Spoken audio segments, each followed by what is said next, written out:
ജില്ലാ ആശുപത്രിയിൽ വർദ്ധിപ്പിച്ച ഒ.പി. ടിക്കറ്റ് നിരക്ക് പിൻവലിക്കണമെന്ന് ആവശ്യപ്പെട്ട് യുവമോർച്ച ജില്ലാ കമ്മിറ്റി ജില്ലാ പഞ്ചായത്ത് ഓഫീസിന് മുൻപിൽ ഉപരോധ സമരം സംഘടിപ്പിച്ചു. ജില്ലാ പ്രസിഡന്റ് പ്രണവ് താമരക്കുളത്തിന്റെ നേതൃത്വത്തിലായിരുന്നു പ്രതിഷേധം. കൊല്ലം തേനി ദേശീയപാതയും പ്രവർത്തകർ ഉപരോധിച്ചു. ജില്ലാ പഞ്ചായത്ത് ഓഫീസിന് മുന്നിൽ ഉപരോധ സമരം നടത്തിയ പ്രവർത്തകരെ ഗേറ്റിന് മുന്നിൽ പോലീസ് തടഞ്ഞു. തുടർന്ന് ജില്ലാ പ്രസിഡന്റ് പ്രണവ് താമരക്കുളത്തിന്റെ നേതൃത്വത്തിൽ യുവമോർച്ച പ്രവർത്തകർ ജില്ലാ ആശുപത്രിയിലെ ഒ.പി. ടിക്കറ്റ് നിരക്ക് ഉറക്കണമെന്നാവശ്യപ്പെട്ട് ജില്ലാ പഞ്ചായത്ത് സെക്രട്ടറി സയോജിക്ക് നിവേദനം നൽകി. ഒ.പി. ടിക്കറ്റ് നിരക്ക് വർധനവ് പിൻവലിക്കാത്ത പക്ഷം ശക്തമായ സമരങ്ങളുമായി മുന്നോട്ടു പോകുമെന്നും ജില്ലാ പഞ്ചായത്ത് പ്രസിഡന്റ് ഗോപനെ വഴിയിൽ തടയുമെന്നും പ്രണവ് താമരക്കുളം മുന്നറിയിപ്പ് നൽകി. അവർക്കറിയാം ഇത് ഡെയിലി 4000 ഒ.പി. ടിക്കറ്റ് ജില്ലാ ഒരു രോഗിക്ക് 5 ലക്ഷം 10 രൂപ ആക്കി.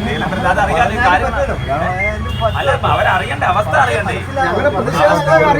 സാറേ, ഞങ്ങൾ പ്രതിഷേധമാണ്. ഞങ്ങൾക്ക് വേണ്ടിയല്ല, ജനങ്ങൾക്ക് വേണ്ടിയാണ്. ജനങ്ങൾക്ക് വേണ്ടിയിട്ടാണ് സാറേ. ഇത് ഞങ്ങൾ ജനങ്ങളുമായിട്ട് സമരം ചെയ്യാനാണ്. പ്രതിഷേധം പ്രതിഷേധം പ്രതിഷേധം പ്രതിഷേധം പ്രതിഷേധം പ്രതിഷേധം യുവമോർച്ചയുടെ പ്രതിഷേധം യുവമോർച്ചയുടെ പ്രതിഷേധം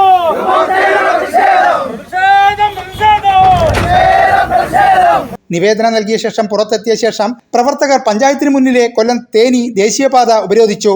ഇവരെ പോലീസ് അറസ്റ്റ് ചെയ്തു നീക്കി.